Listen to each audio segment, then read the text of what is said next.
warahmatullahi wabarakatuh.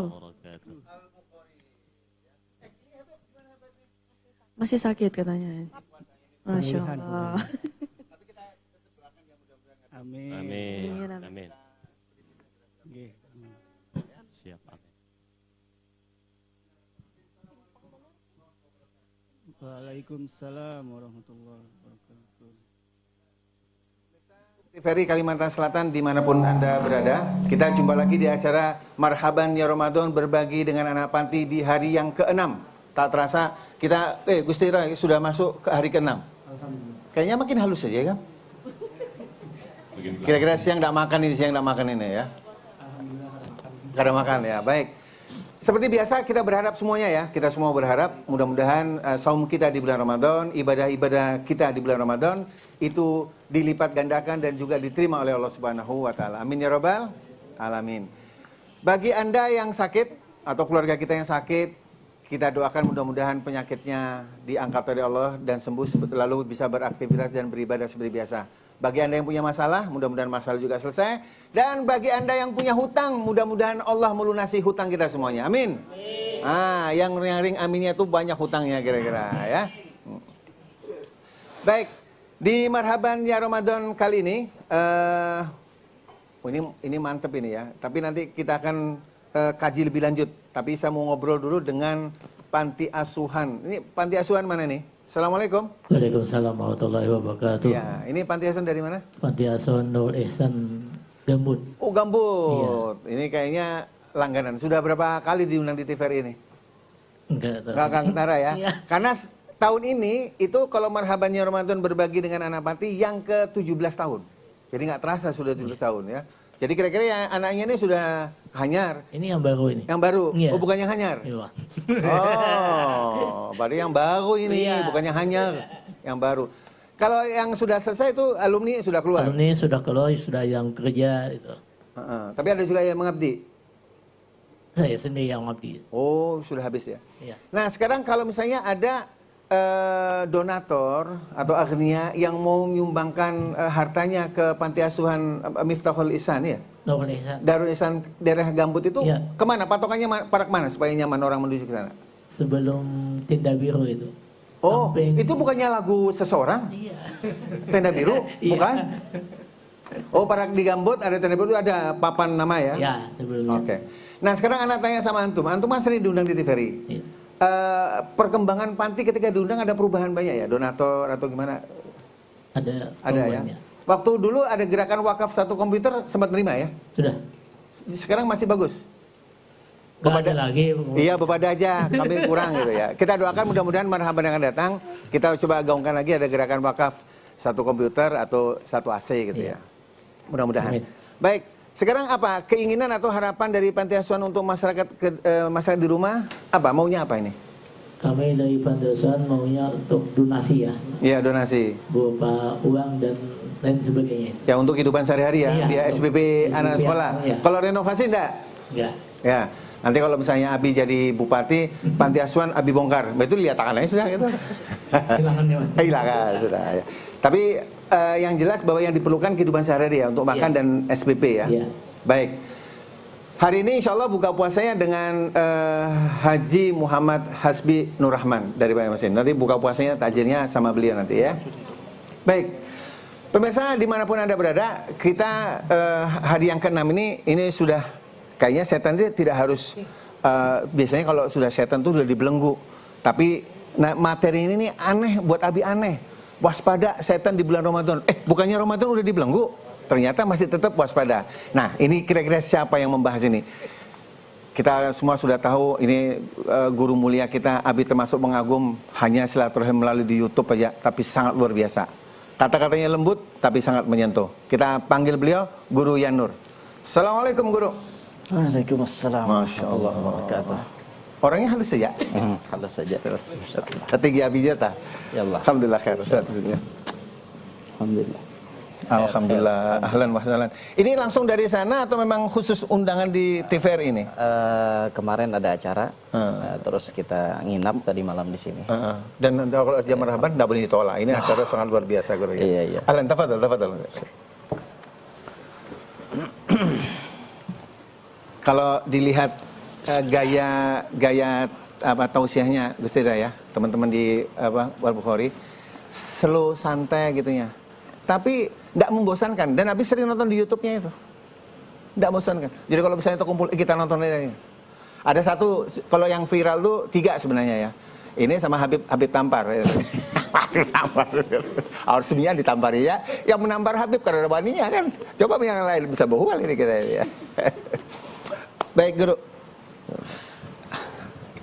Tadi anak prolog tadi, kan kalau ada hadisnya itu di bulan Ramadan tuh pintu surga dibuka, pintu neraka ditutup, setan dibelenggu. Ternyata temanya waspada setan. Iya, setannya di bulan Ramadan ini gimana? Atau biasnya mungkin dari yang 11 bulan sudah digodanya kita, nah, kemudian Ramadan ini tetap ini gimana ini? Tafadhol.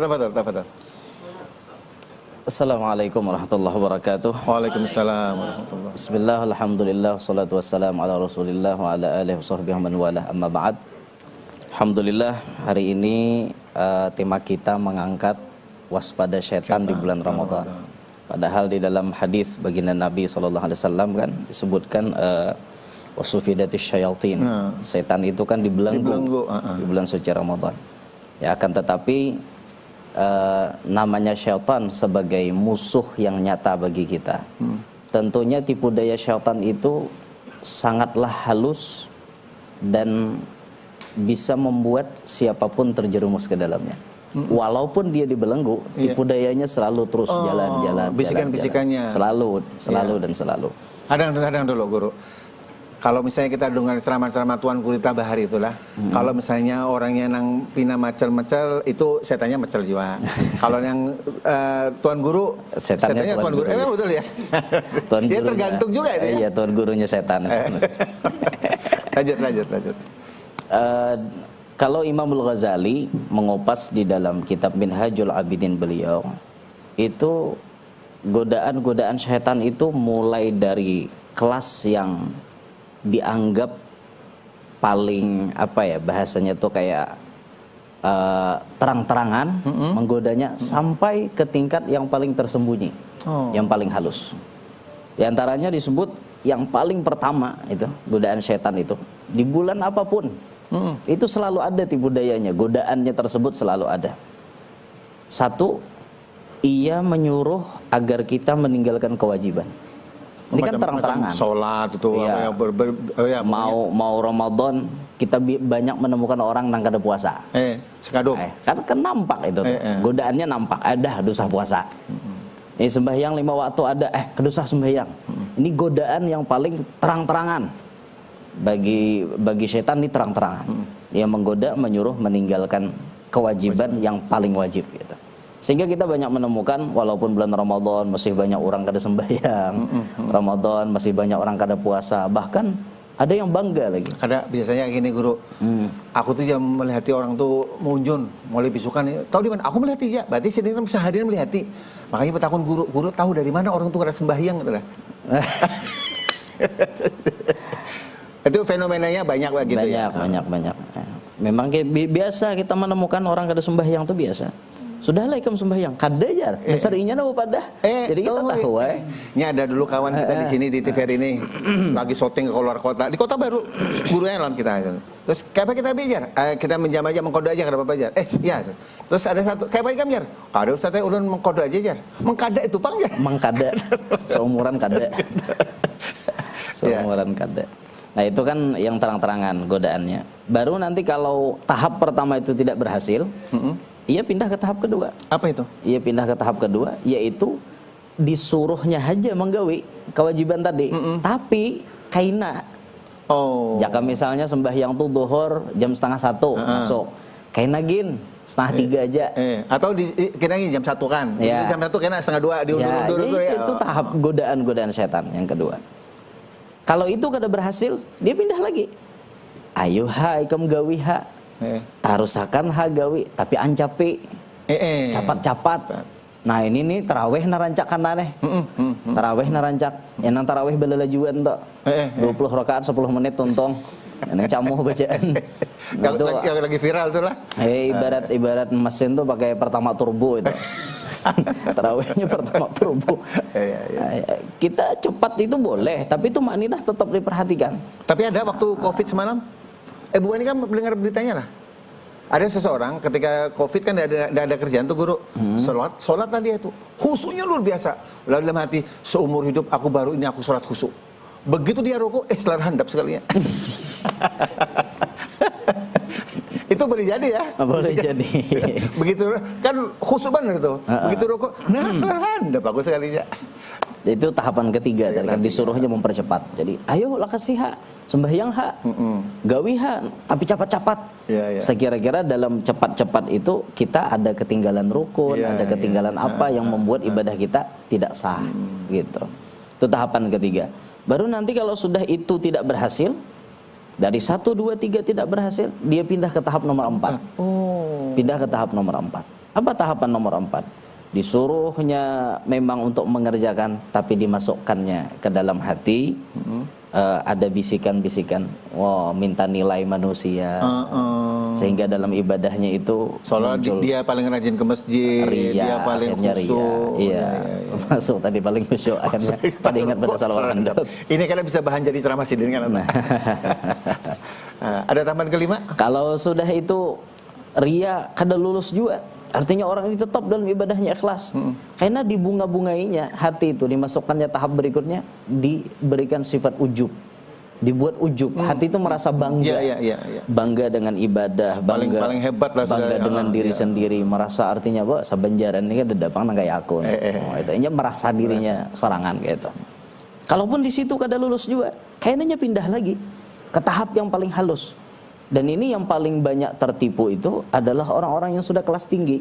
Jajar pian tadi, nang ibarat orang tutuan guru, ya namang goda kelas-kelas tuan guru. Amun kericik-kericik lewat aja. Ya, yang kericik-kericik juga mengganggunya.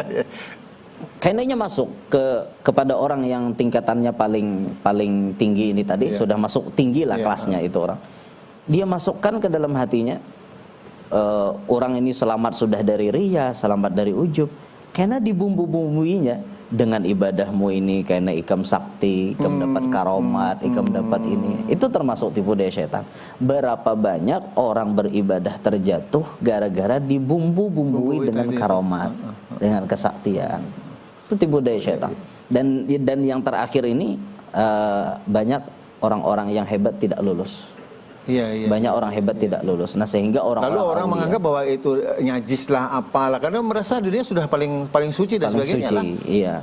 Nah, sehingga di tahapan yang seperti ini tadi, banyak orang-orang soleh, banyak orang-orang wali yang mereka selalu ingin menghindari agar mereka itu karomatnya tidak terlihat, karena ingin menjaga hati mereka. Karena siapa tahu kata mereka di balik karomat ini ada tipu daya. Mereka sangat khawatir. Baik. Itu. Nah, sekarang kalau kita masuk ke waspadanya tadi, kalau di bulan Ramadan ini. Nah, apa yang harus kita lakukan ini? Kan beda tadi guru. Kalau yang kericik-kericik, kalau yang macam siapa ya? Oh, profesor. Itu iblisnya juga profesor juga. Profesornya setan.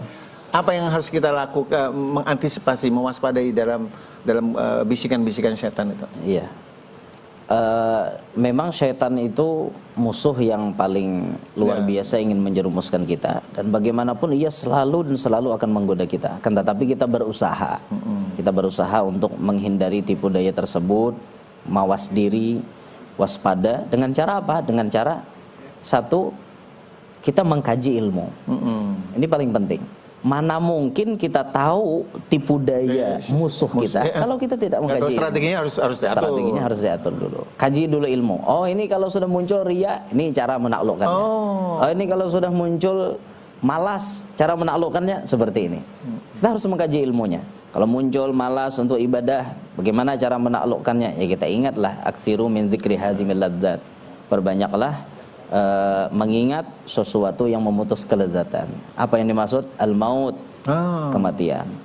Timbul koler, bisikan nih, dosahin sembahyang, dosahin taraweh. Ingati bang, aku pacang mati. Iya bujur. Bapak bimet pacang mati juga, pokoknya gitulah. Ini kan termasuk ilmu. Ini yang pertama, yang paling wajib didahulukan itu ilmunya. Yang kedua, dalam hal mewaspadai itu tadi, kita harus bisa mencari kawan-kawan kita, perkumpulan kita yang membuat kita itu memang jauh dari tipu daya setan. Carilah kawan yang baik. Karena dari kawan ini paling nyaman setan hendak menjerumuskan orang. Iya, Dari kawan. tergantung komunitasnya apa gitu ya. Iya. Baik kita tak kawan orang bungol, ya bungol juga. Iya. Tapi Tak kawan- pinter juga di antara bungul yang paling pinter sorangan kan. Tak kawan orang jadi maling, kira-kira Iya, akhirnya bisa iya. jadi maling. Dituduh kan bisa paling tidak dituduh dia. Iya. Itu Tapi tuh kalau Gusti Roy kalau bergaul sama tuan guru, biar kan bisa baca tadi petate Rokowi Haji. bisa dituduh jadi tuan guru Tuan juga. guru juga. Padahal mengikuti sandal sidin aja. Karena diunjuki dua haul. Iya, iya. Jadi tergantung itunya ya, dekati di mana. Iya, jadi ilmunya kita kaji, terus pergaulan kita cek. Termasuk pergaulan itu yang ada di medsos kita. Iya. Termasuk. Dan ini kayaknya susah ya di media sosial kita memfilter ini. Susah, Iya. tapi kalau di WA masih bisa. WA masih bisa. Oh, kita tahu nih, ini kepribadian orang nih seperti ini. Jangan terlalu berinteraksi dengan dia. Kalau perlu diblokir. Kalau perlu diblokir. Kalau dia bikin masalah kan. Atau punya grup, tapi grup ini yang selalu bahasanya kemasukan setan. Udah keluar dari grup itu. Supaya kita bisa mewaspadai tipu daya setan yang semakin hari semakin menghantam kepada kita gitu. Itu. Kalau kita renungkan ya, biasanya kalau di luar Ramadan itu setannya biasa-biasa aja. Ya. Tapi justru di Ramadan itu setannya lebih kencang. Maka setan itu sudah diikat. Nah, jadi ini betul atau gimana? Atau mitos atau gimana ini, Guru? Kalau dari redaksi. Tapi kalau di sisi lain kan ada orang yang berhimmat tuh beribadah. Tapi berhimmatnya tadi tuh karena ria, karena aku ahli ibadah Muncul macam-macam. Apalagi kalau sudah malam 21.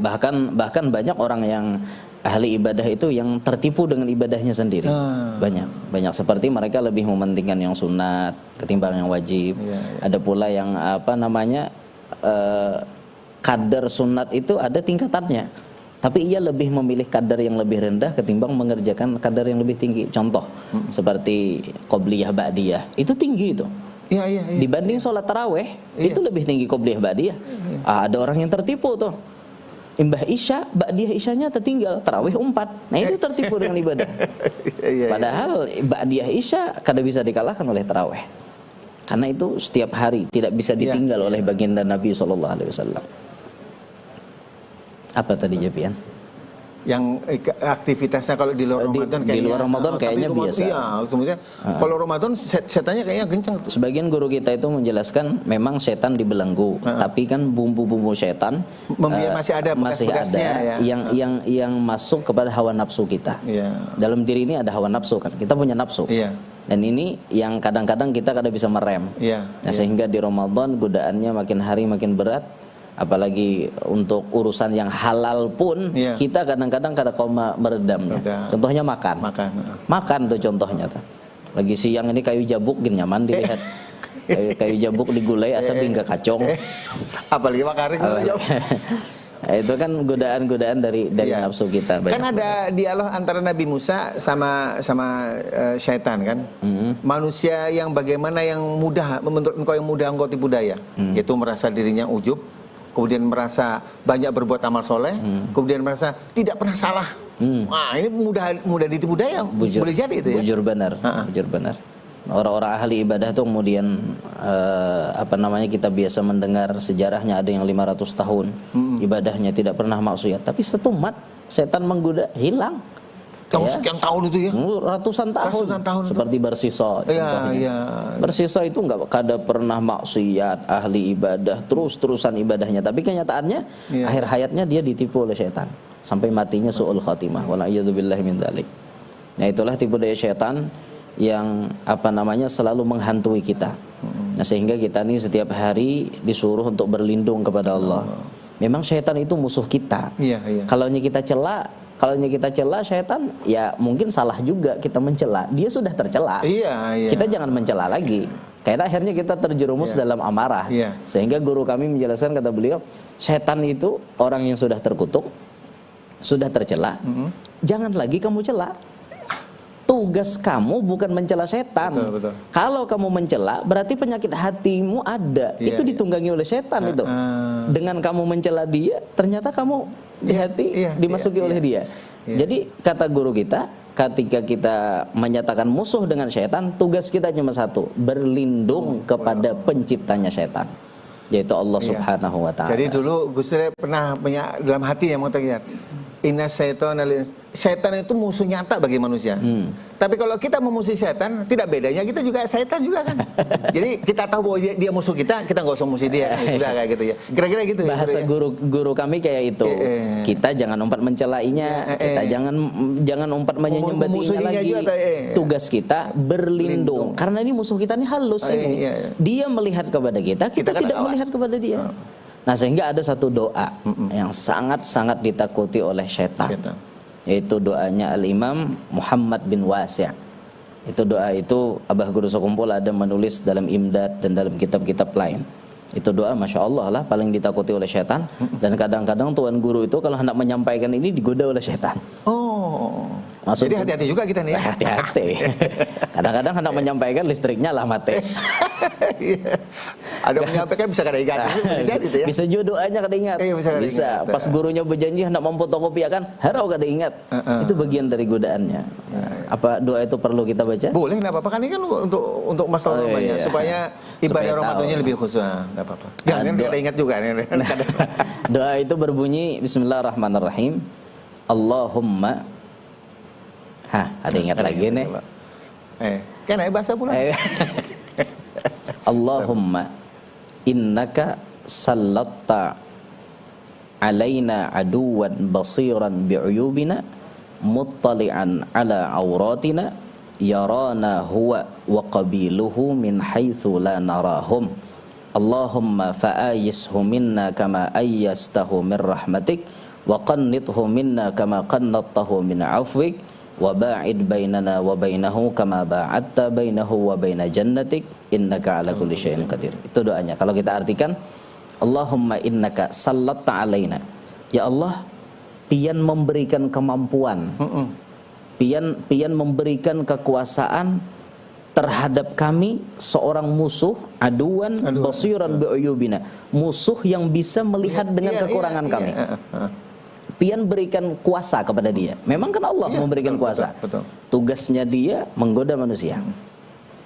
Allah berikan kuasa, ia bisa melihat kekurangan kita. Muttali'an ala auratina. Bujur-bujur tahu di mana titik kelemahan kita. Yarana huwa, ia melihat kepada kita, kepada kami. Wa qabiluhu min haitsu la narahum, sedangkan sebaliknya kami kada melihat lawan mereka. Betul. Inya melihat lawan kami kada melihat lawan inya. Musuh kita nih kayak apalagi kelemahannya. Nah, melihat dia kada kelihatan. Iya. Lalu doa tersebut ujungnya Allahumma fa'ayishu minna kama ayastahu min rahmatik. Ya Allah, bikin si musuh kami ini tadi putus asa. Sebagaimana ia putus asa dari rahmatmu. Wa qannithu minna kama qannattahu min afwik, buat dia putus asa juga sebagaimana dia putus asa daripada keampunan engkau, kemaafan engkau. Artinya diulah inya nih uyuh menggoda kami sampai inya mau menggoda kami, sampai inya menyatakan putus asa sudah, aku nyarah dah menggoda si anone, sampai kayak itu diulah.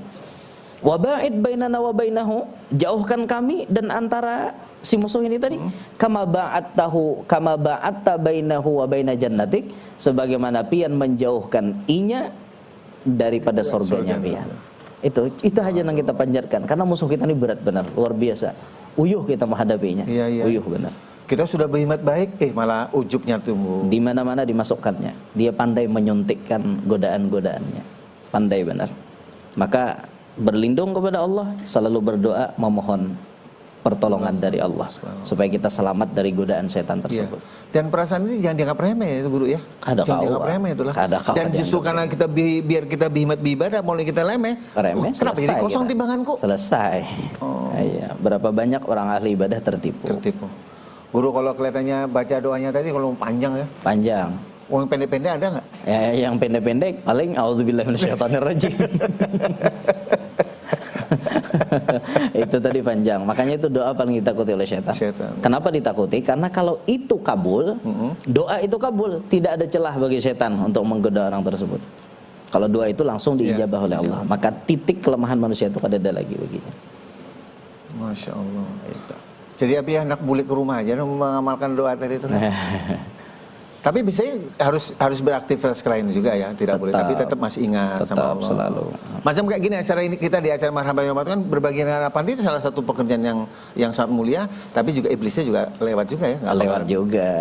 Lewat juga, setannya ada juga. Ada juga. Nantinya bisa diwaswasinya siapa, bagi siapa yang ingin ikut andil ini, tapi andilnya nanti dimasukkannya ini. Iya. Itulah. Setiap pekerjaan ada waswasnya pasti. Tapi tolong kena diumumkan lah sumbanganku lah ya. Ada mau ngobrol sama pantinya dulu. Boleh mikrofonnya? Ya. Nah sekarang kalau dengan siapa nih antum? Siapa namanya? Mana ya, tolong mikrofonnya. Ini biasanya kalau orang-orang panti ini godanya sebenarnya banyak, lebih banyak fitnahnya. Ada nggak merasa bahwa ini kalau panti ini kalau nggak aku yang jaga, wah panti ini bisa tutup. Ada nggak punya perasaan kayak gitu? Ada. Ada juga ya. Terus berarti istighfar lagi nggak? Udah berapa tahun sih dijaga di situ? Kurang lebih 20 tahun. Hah? 20 tahun. 20 tahun ya? Berarti harus benar tuh sudah itu. Kira-kira iblisnya juga harus juga itu. Iya. Ada sifat kayak gitu pasti ada ya. Tapi itu ingat lalu istighfar gitu ya. Oke. Kemudian ada nggak lebih banyak fitnahnya dibanding kegembiraannya? Atau gembira terus? Maka kan anak panti ini biasanya nancak mecel-mecel ya? Kadang-kadang. Kadang-kadang ya? Iya. Oke. Itu bisa terjadi ya terhadap kayak gini atau ke pengurus masjid sendiri? Bisa, pengurus masjid, pengurus panti, tuan guru sekalipun. Tuan guru sekalipun tidak luput dari incaran setan. Tidak luput. Nah, sehingga setan itu kalau di dalam kitabnya Imam Ghazali sampai ada nama-nama dan tugas masing-masing. Itu setan itu. Jadi ada setan spesialis anu. Ada. Kalau ketuan guru tuh namanya setan abiyat. Setan putih. Baik. Rasanya kita mungkin banyak bicara tentang teori, tapi nanti ada lebih teorinya lebih bagus. Karena ini yang kita undang ini dokter spesialis bedah saraf. Dokter spesialis bedah saraf dan konsultan. Nah, bagaimana nanti kaitannya setan itu bisa nggak mengganggu dalam kesehatan, mempengaruhi kesehatan nantinya, Tuan Guru ya. Kita panggil dulu nanti mana orangnya nih? Kita panggil dulu. Assalamualaikum, Dokter Haji Ardiklah Dimawan. Ini spesialis bedah saraf. Tafadhol. Alhamdulillah. Ahlan. Sehat dok ya? Jelas ya.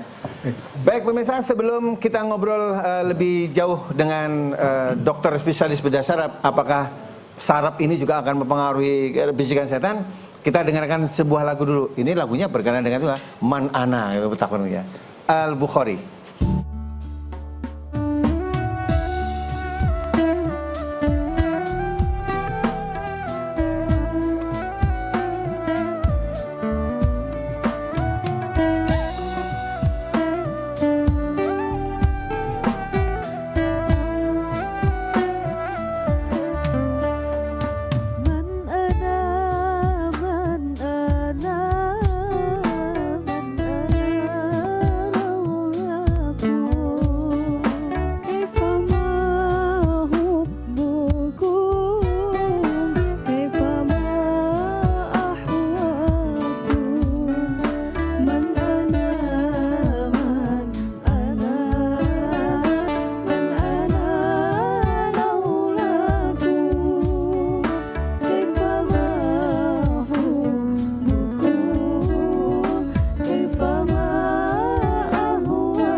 ke Dokter Adik, ini ada pertanyaan dari melalui YouTube, Guru. Kayaknya cuma kepada Guru deh, bukan usahaan, bukan. Apalagi sama dokter, bukan, ini sama Guru nih. Artinya ini dari apa? MF Putri ya, Putri ini 14. Bahasa intinya gini, Ramadan itu ternyata godaan yang paling besar itu bebinian. Itu pertanyaannya. Apa betul maksudnya ya? Ya, betul. Ya, sehingga mempengaruhi ibadah-ibadah yang lain. Ya, tidak fokus kan karena pikiran ke bebinian itu. Ini menyampaikan aja. Ini yang bertanya perempuan apa laki-laki? Kayaknya laki-laki ya. Oh, Kayaknya laki-laki. bibinian katanya. Iya, nya tahu maka merasa. Ya. Nah, lam yaduk lam yadri lah. Enggak ada tahu, enggak ada merasa, ada tahu. Emang betul ya? Betul ya? Kalau di Quran itu redaksi kalimatnya inna syaitana inna kaida syaitani kana dha'ifa, tipu daya syaitan itu lemah. Melemah. Tapi ketika Allah mengomentari perempuan, inna kaidakunna azim. Tipu daya perempuan sangat luar biasa. Berarti apa namanya, ketika perempuan ini ada di hadapan kita, itu bisa menjadi lokasi yang sangat-sangat nyaman bagi setan untuk menaklukkan seseorang. Oh, mungkin kalau seseorang ini ahli ibadah digoda tidak mempan, maka bisa menggoda perempuan untuk orang perempuan itu menggoda dia gitu ya. Salah satunya. Nah, sehingga kita banyak menemukan dalam sejarah seperti itu. Gitu. Oke, baik. Nah, sekarang kita tanya sama dokter yang spesialis bedah saraf ini. Itu memang betul, Dok ya. Kalau umpamanya kalau misalnya orang itu sering digoda dengan setan itu, otak dan pikirnya itu sarafnya bisa terganggu ya. Sehingga otomatis berbuat yang tidak baik kan? Betul. Gimana nih? Iya. Sebenarnya ada sebuah penelitian ya. Ini bisa ilmiah kan? Insya Allah bisa. Oh. Ilmiah. Basicnya insya Allah ilmiah tuh ya. Jadi memang ada penelitian di Jepang oleh Dr. Masaru Emoto. Itu udah lama beliau memang meneliti tentang molekul air. Nah, awalnya penelitian itu udah ada di jurnalnya tuh. Molekul air itu dibacakan oleh kata-kata jahat. Iya. Ya. Mau apalah gitu yang kasar-kasar, sumpah serapah gitu ya. Serapah. Ada juga kata-kata yang baik gitu ya, bahagia, senang ya gitu. Kan mereka bukan muslim ya. Apalagi kalau kita Tuan Guru yang dikir Allah Quran, gitu. Tapi penelitian beliau belum sampai ke situ. Jadi cuma kata-kata baik dan kata-kata jelek ya. Itu ternyata struktur molekul airnya berbeda. Struktur banyunya itu berbeda gitu.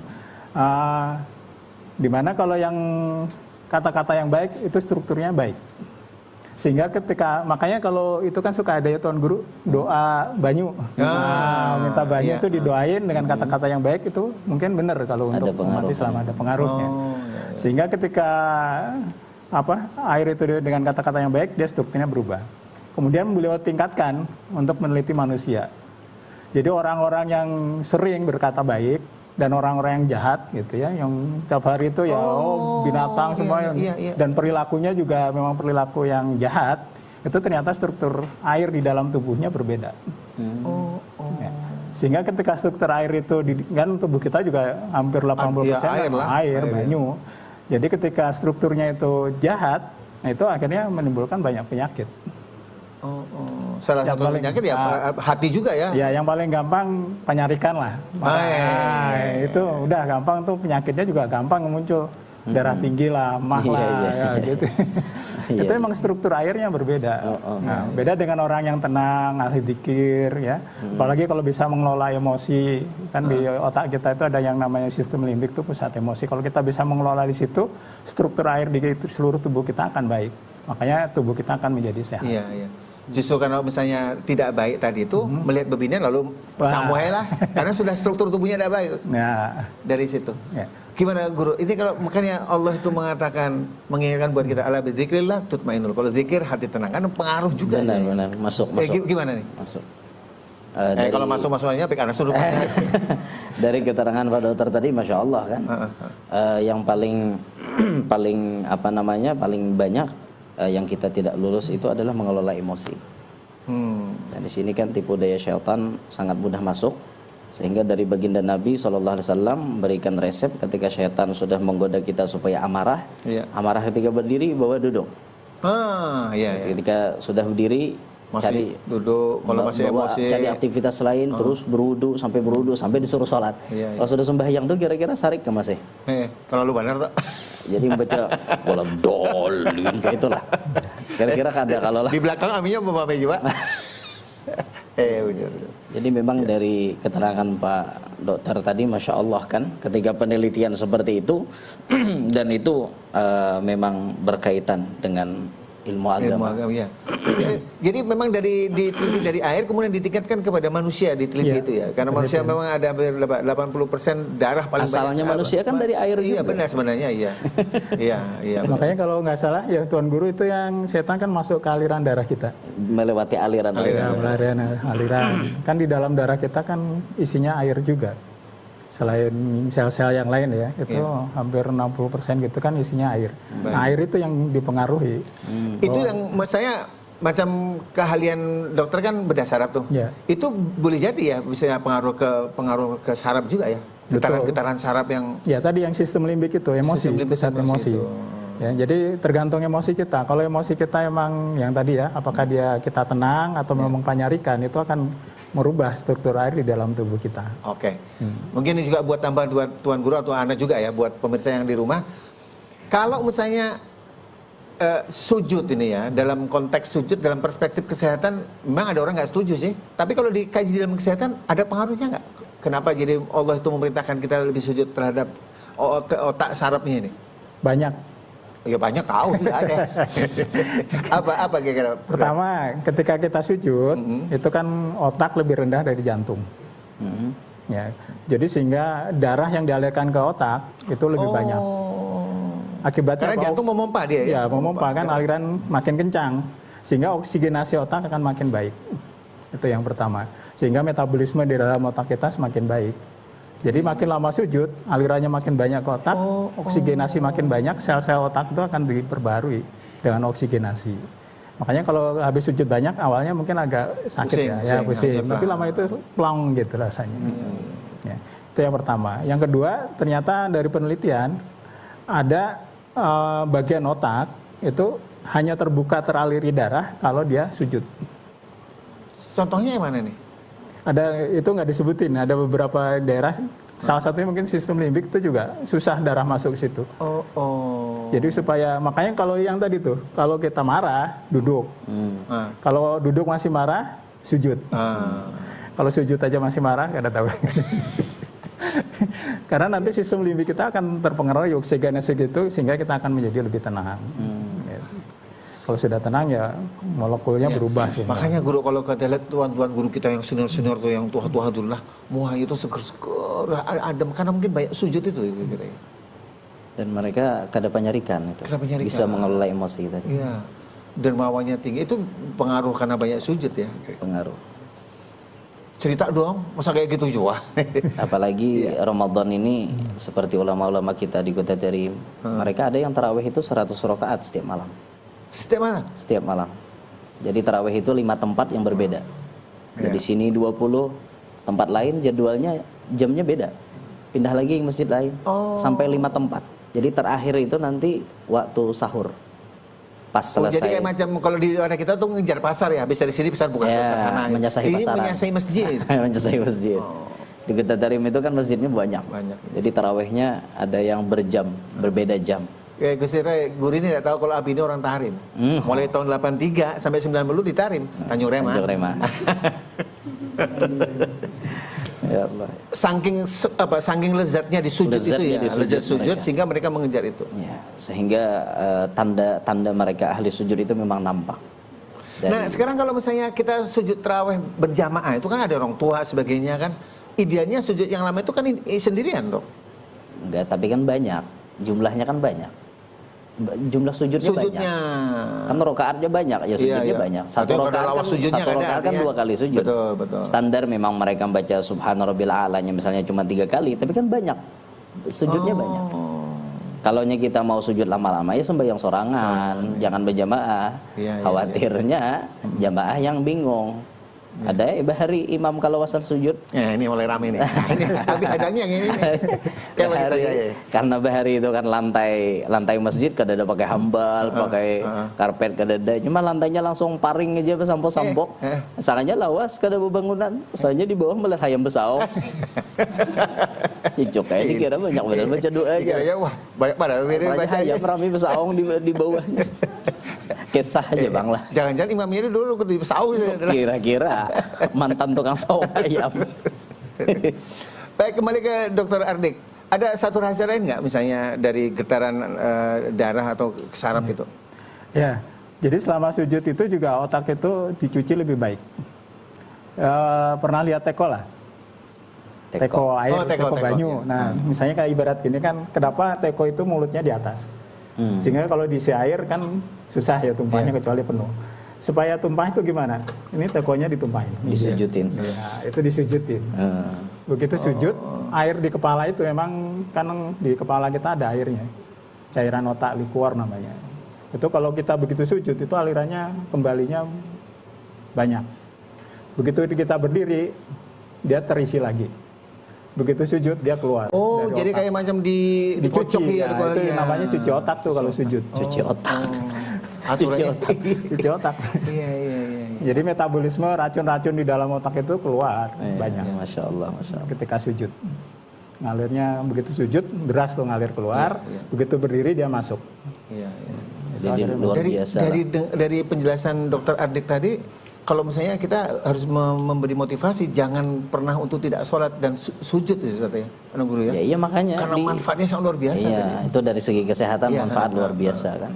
Kenapa Allah memfardukan itu? Karena kemanfaatannya tidak hanya di dunia, tidak hanya untuk dapat kesehatan, tapi kedamaian hati kita dapatkan, terus di akhirat kita nyaman. Betul. Nah, tapi kenapa fasilitas yang disediakan oleh Allah untuk nyaman ini kita tinggalkan? Iya. Kan aneh. Aneh. Bahkan sekarang itu ada orang sembahyang dikatakan alim. Mulai insaf sudah. Iya. Insaf sudah. Bila melihat kawan sembahyang, alimnya bang. Jadi yang sembahyang ini orang alim aja lah. Jadi yang kada alim kada sembahyang kan gitu kah? Aneh lah. Wah ini aneh benar.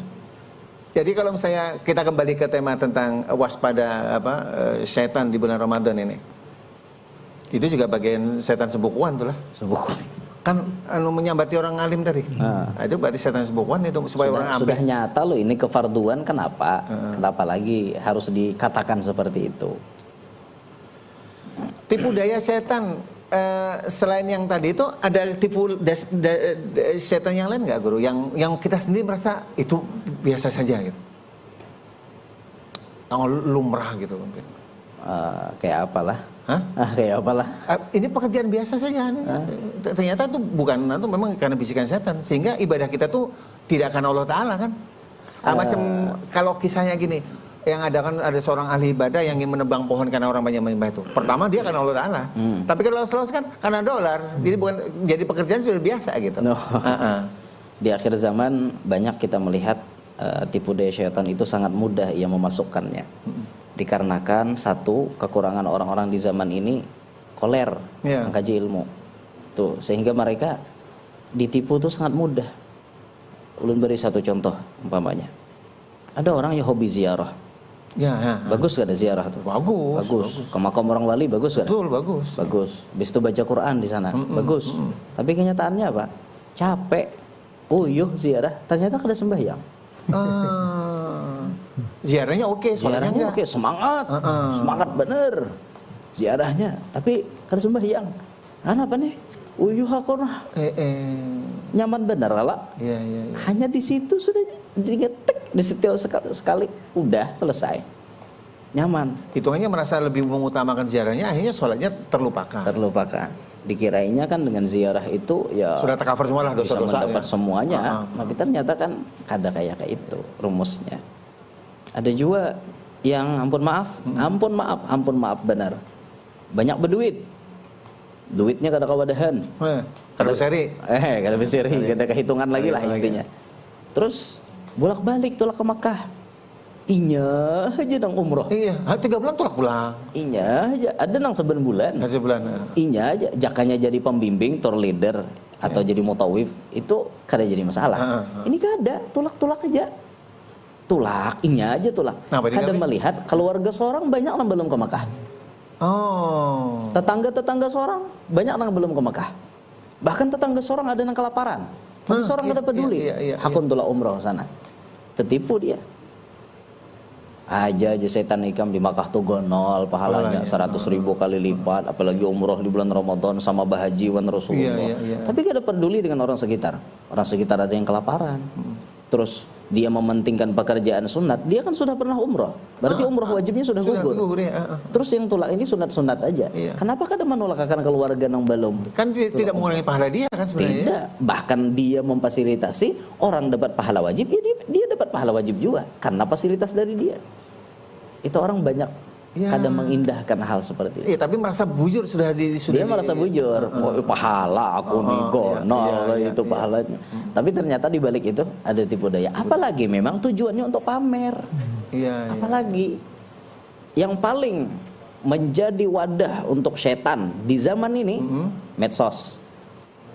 Itu wadah paling nyaman untuk setan memasukkan tipu dayanya. Di medsos, contoh kecil aja. Ya, di medsos orang mudah saling mencaci maki. Satu nyerang yang lain, satu nyerang yang lain. Atau di situ mudah untuk menggiring opini supaya orang lain ikut-ikutan menjelekkan seseorang. Tipu daya setan. Lahan bagus untuk setan medsos ini. Ya medsosnya kada salah, internet tuh kada salah, yang salah nama mengikuti, nama mengikuti yang salah. Cuman secara umumnya ini wadah yang paling jadi lahan subur buat mereka untuk mengganggu untuk channel masukkan tipu dayanya kepada manusia. Orang bisa ria di medsos, betul. Pamer makanan, pamer pakaian, pamer macam-macam. Orang bisa ujub di medsos, orang bisa sombong di medsos. Medsos ini wadah membuat orang iri dengki. Sama. Wah, ini ke Jakarta Jar. Padahal di kamar guring tapi statusnya berdusta. Sehingga ibadah pun kadang-kadang ya tergantung hatinya masing-masing. Tujuannya selfie itu untuk apa sih? Tujuannya selfie itu untuk apa? Berbagi cekrek. Lagi ini cekrek. Lagi ngetik tasbih, cekrek. Lagi baca Quran, cekrek. Ya memang kita tidak bisa mengukur hati manusia. Nahnu nahkum bidh-dhawahir wallahu yatawallas sarair. Kita menghukumi zahirnya aja. Allah lebih tahu isi hatinya. Betul. Kalau memang dia selfie ini tujuannya untuk dipuja-puji manusia, berarti kena udah. Kena tipu daya udah. Sangat-sangat mudah, lahan subur. Ya ada wisire kesannya ditelepon dia diangkat, diangkat dijawab, jawabnya maaf aku lagi tahajud. Ngatunya lihat sejadah dan batisnya di foto. Nah, aku lagi tahajud kalau Biasalah seperti itu. Makanya sekali lagi kita ulang, medsos ini lahan subur untuk setan memasukkan tipu dayanya kepada manusia. Lahan subur. Pokoknya paling lengkap udah di situ. Paling nyaman menggugurkan manusia di medsos. Jadi boleh bermedsos tapi harus tahu ini harus didasari dengan ilmu. Ya makanya itu pentingnya ilmu untuk jadi rem. Tapi yang ana tertarik tadi sebelum ke Dr. Ardika, yang tertarik tadi tentang ziarah atau haji umroh gitu ya. Nah, tapi guru tidak mengamati tentang si pelaksana. Pelaksana, ayo siapa yang mau kamu ziarah ke sini. Akhirnya dia larinya bukan ziarah, dolarnya akan masuk kan. Niatnya bukan karena untuk memberikan jamaah untuk lebih dekat sama Allah, tapi supaya lebih dekat rupiah dengan dolar. Ini juga cara tipu daya setan juga ya. Ya kalau untung kan wajar lah ya. Tapi kalau sudah mencari keuntungan di sana, maksudnya yang ampun travelnya atau itu kan jauh-jauh hari sudah disabdakan oleh Nabi. Ulun lupa tuh hadisnya seperti apa. Jauh-jauh hari. Kalau Anda ingat, Anda kada bertakun, Anda juga lupa juga. Iya sama, lupa. Jauh-jauh hari kan Nabi sudah ada memberikan gambaran bahwa nanti bisa dijadikan untuk bahan bisnis, lahan bisnis. Lahan bisnis itu dijadikan. Tapi ala kulli hal bisa-bisa kita lah mengatur niat. Ya kalau kita tidak memfasilitasi orang lain, kemana orang lain harus tulaknya? Masa tulak perorangan kada mungkin kan? Berarti kembalikan kepada niat kita berusaha. Maksud Anda silakan saja, tapi niatnya untuk mempermudah Untuk jamaah, mempermudah, mau ujung-ujung. ziarah. Kalau untung wajar lah karena dia sebagai Iya. fasilitator ya. Ada Bukan itu tujuan awalnya. bukan itu tujuan utamanya. Makanya atur niat kembali. Atur niat kembali. Sama kita yang berdakwah seperti itu juga. Orang-orang bahari kan berdakwah mungkin ikhlasnya masya Allah bujur-bujur ikhlas. Betul. Tapi kalau kita kan dakwahnya kadang-kadang kita diamplopi orang, kadang-kadang diberikan orang bisyarah dan lain-lain sebagainya. Nah kembali kita mengatur hati masing-masing.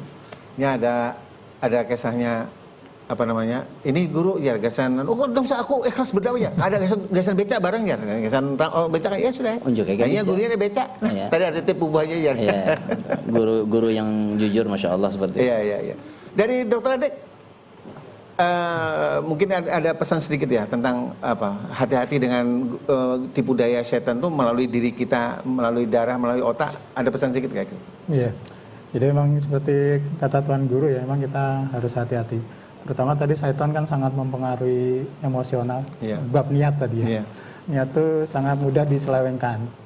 Jadi kalau tergantung niat kita, kalau niat kita baik, ya insya Allah nanti selain pahala ya, tadi akan ada efek terhadap tubuh kita. Kalau niat kita jahat, itu juga selain mendapatkan dosa juga ada niat buruk, ada efek buruk terhadap tubuh kita. Seperti hasil penelitian tadi. Jadi kalau orang memang sifatnya baik karena niat baik, itu luar biasa. Itu akan senantiasa tubuh kita akan baik gitu. Tapi kalau memang jahat, itu akan sangat buruk. Makanya seperti yang di medsos tadi, begitu sering bermedsos, mahnya kambuh. Ada yang darah tinggi, bahkan ada yang kisahnya stroke. Gara-gara baca WA aja. Gara-gara baca WA disambeti orang. Oke, baik. Mungkin ada pesan sedikit guru buat Ian tentang waspada syaitan di bulan Ramadan. Yang paling ulun tekankan khusus untuk zaman sekarang ini agar kita bisa terhindar dari tipu daya syaitan. Satu, jangan koler menuntut ilmu. Dua, pilih kawan, mana kawan yang baik. Yang ketiga, kurangilah bermedia sosial. Oke, ya Kher. Sebenarnya masih banyak, tapi waktunya mau buka puasa. Kita nggak mungkin dengan ngobrol terus guru ya. Iya. Mudah-mudahan obrolan kita bisa memberikan pencerahan buat kita semua. Insya Allah lain waktu kita akan ketemu lagi. Insya Allah. Baik, saatnya kita berbagi dengan anak panti. Dan panti asuhan kali ini adalah panti asuhan Miftahul Nurul Ihsan Gambut ya. Baik, mudah-mudahan para akhirnya yang di rumah yang ingin menyalurkan zakatnya, wakafnya, sodakohnya atau infaknya bisa datang langsung ke panti asuhan di Jalan Gambut di Gambut ya. Itu kalau orang menuju Parak aja ya. Kalau dari Banjar ke Gambut ke Martapura sebelah kiri ya.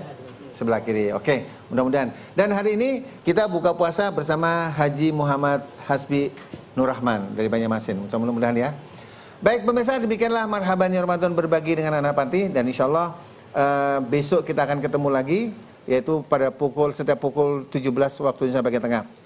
Anda juga bisa menyimak secara langsung melalui YouTube TVRI Kalimantan Selatan. Sekian dan terima kasih. Al-Bukhari, syukran ya. Assalamualaikum warahmatullahi wabarakatuh.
Nak, antara kanan gasan mamanya Rama. Apa itu, Mak? Sembako, gasan mamanya Rama. Injih, Mak.